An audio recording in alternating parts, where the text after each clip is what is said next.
Halo guys, balik lagi dalam channel gua. Guys, hari ini gua akan menceritakan kisah dan kasus tentang penemuan tubuh seorang mahasiswa Universitas Indonesia yang ditemukan terbungkus plastik berwarna hitam di dalam kamar kosannya. Mirisnya, pelaku ini sudah dianggap sebagai kakak asuh dari korban. Hubungan mereka pun sangatlah dekat. Bagaimana kisahnya? Yuk kita simak videonya.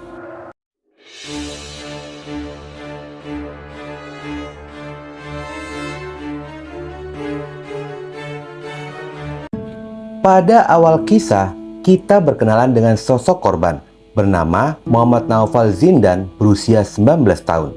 Pria berkacamata ini kelahiran Lumajang, Jawa Timur pada tanggal 13 Juli 2004 yang berdomisili di Dusun Kerajaan RT 1 RW 1 Desa Alasapi, Kecamatan Banyuanyar, Kabupaten Probolinggo.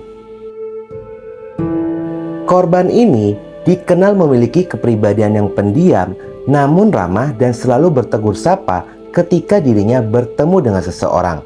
Selain itu, menurut kesaksian dari paman korban yang bernama Faiz Rafsanjani mengatakan jika keponakannya itu merupakan sosok yang sangat penurut kepada kedua orang tuanya.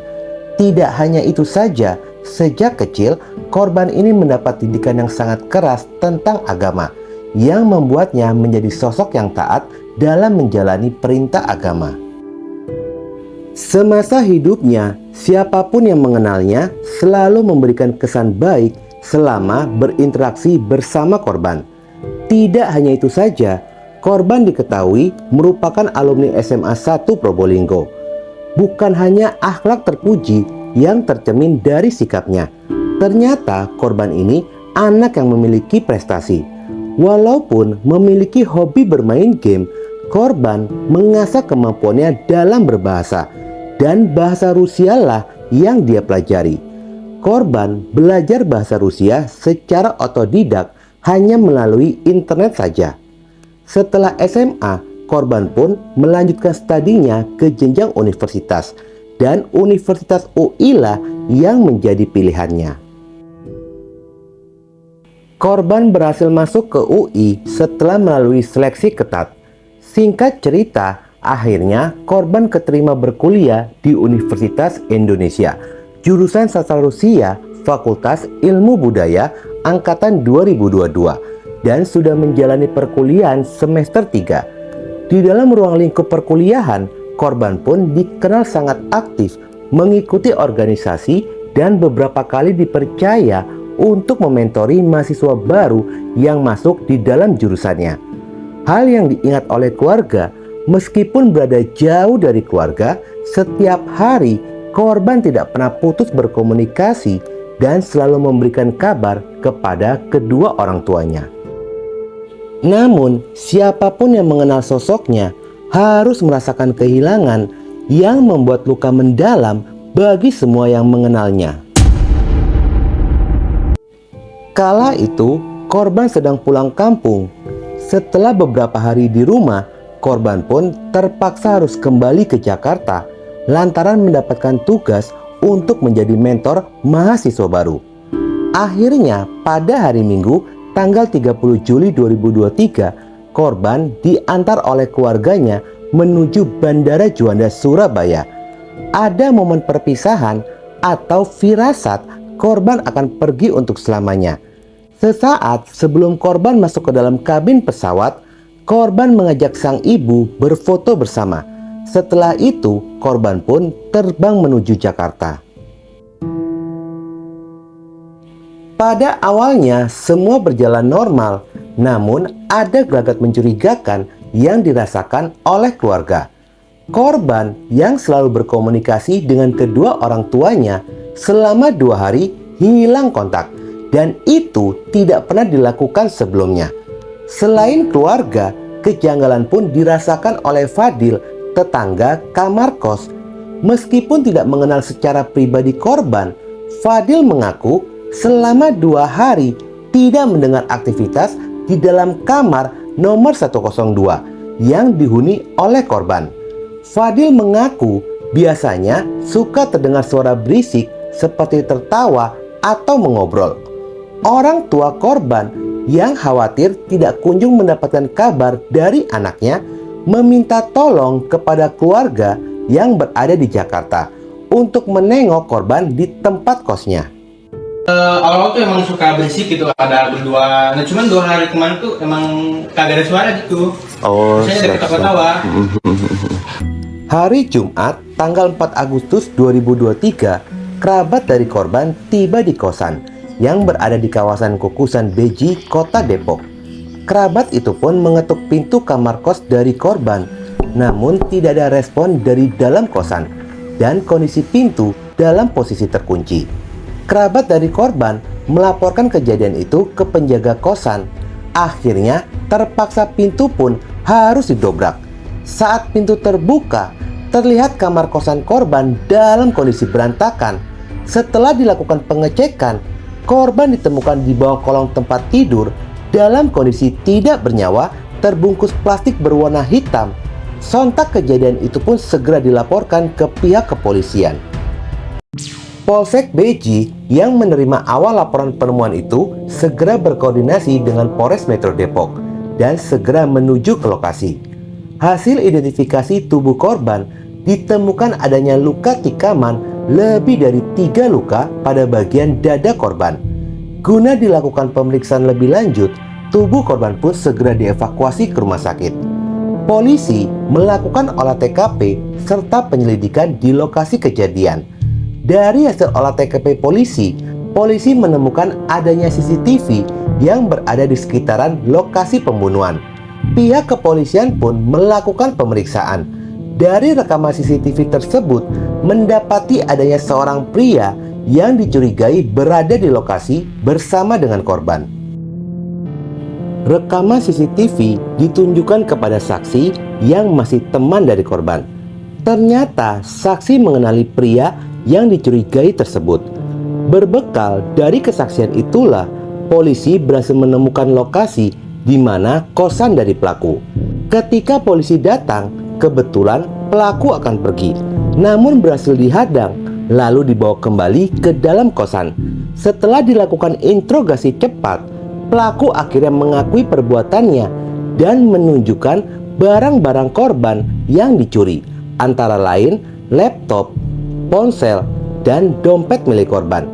Tidak hanya itu saja, polisi berhasil menyita alat bukti sajam pisau lipat yang digunakan untuk membunuh korban. Kasus ini pun terungkap setelah 3 jam penyelidikan. Sosok pelaku pembunuhan ini bernama Alta Fasalia Ardinga Basya, pria kelahiran Bandung tahun 2000, merupakan anak pertama dari 4 bersaudara. Selain itu, pelaku diketahui mantan atlet taekwondo dan berasal dari keluarga kaya. Pelaku tercatat pernah bekerja di beberapa perusahaan yang bergerak di bidang keuangan. Mirisnya, pelaku ini merupakan senior dari korban di kampus dan satu jurusan juga dengan korban. Pelaku sendiri angkatan 2020 Universitas Indonesia. Pelaku mengaku korban tidak memiliki masalah kepadanya, namun dirinya lah yang memiliki masalah. Di dalam pengakuannya, pelaku mengaku merasa iri dengan kesuksesan yang diraih oleh korban ketika bermain kripto. Korban sering berhasil, namun dirinya selalu gagal. Selain itu, pelaku pun memiliki masalah pribadi, di mana pelaku mengalami kerugian dalam berinvestasi kripto. Bukan hanya itu saja, dirinya pun kelilit hutang pinjol dan hutang ke sejumlah orang hingga mencapai total 80 juta rupiah. Bahkan pelaku pun pernah berhutang kepada korban sebesar 200 ribu dan mengaku sudah dikembalikan. Adanya himpitan ekonomi membuat pelaku semakin bingung untuk membayar sewa kosan tersebut. Mulai dari sanalah pelaku berpikir untuk merampok barang-barang pribadi dari korban. Namun ternyata pelaku bukan hanya ingin merampok saja, melainkan ingin membunuh korban juga. Pelaku sudah menyiapkan sajam pisau lipat. Selain itu, pelaku pun sempat belajar dari YouTube bagaimana caranya membunuh. Dirinya pun terinspirasi dari sebuah film yang menceritakan kekejaman kartel penyalahgunaan obat terlarang.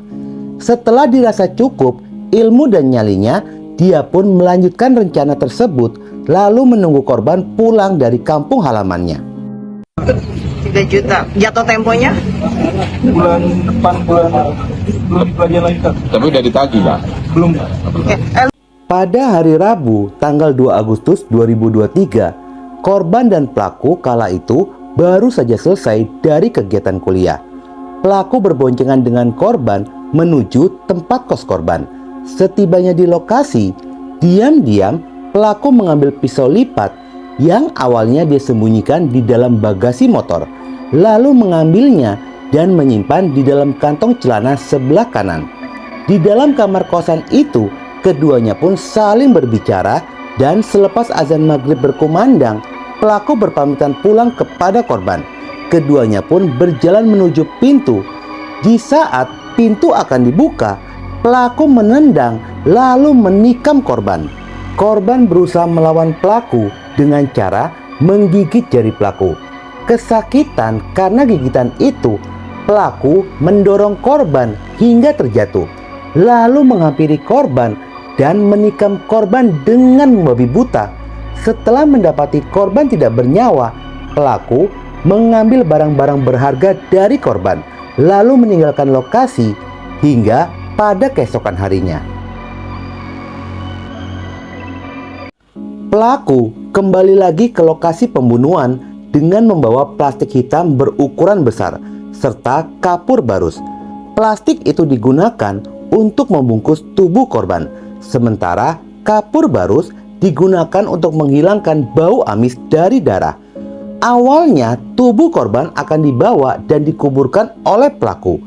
Namun pelaku tidak menemukan cara untuk mengeluarkan tubuh korban dari tempat kosnya dan bingung akan dikuburkan di mana. Akhirnya tubuh korban pun disembunyikan di bawah kolong kasur hingga akhirnya korban ditemukan dan kasus terungkap. Pelaku mengaku awalnya ingin menjual barang korban, namun urung dilakukan lantaran selalu dihantui korban dan bermimpi tertangkap polisi. Ternyata mimpi itu menjadi kenyataan dan pelaku pun tertangkap oleh polisi. Iya, gimana? Saya sangat percaya mimpi itu adalah pertanda Kak. Beberapa waktu lalu saya ada pernah mimpi ditangkap. Terus setelah kejadian saya mimpi dibunuh sama korban dan disaksikan banyak orang. Sementara hasil otopsi menemukan adanya 10 luka tikaman yang diderita oleh korban. Tidak hanya itu saja, tim forensik pun berhasil menemukan ada cincin berada di kerongkongan dari korban. Yang diketahui cincin itu milik dari pelaku. Cincin tertinggal di dalam kerongkongan korban di saat korban menggigit jari pelaku. Pihak keluarga korban menuntut agar pelaku dijatuhi pidana mati. Melihat pembunuhan ini murni pembunuhan berencana. Setelah menjalani serangkaian pemeriksaan, tubuh korban pun dikembalikan ke pihak keluarga. Sabtu, tanggal 5 Agustus 2023, tubuh korban pun disemayamkan di pemakaman umum Kelurahan Jokoyu dan Lumajang.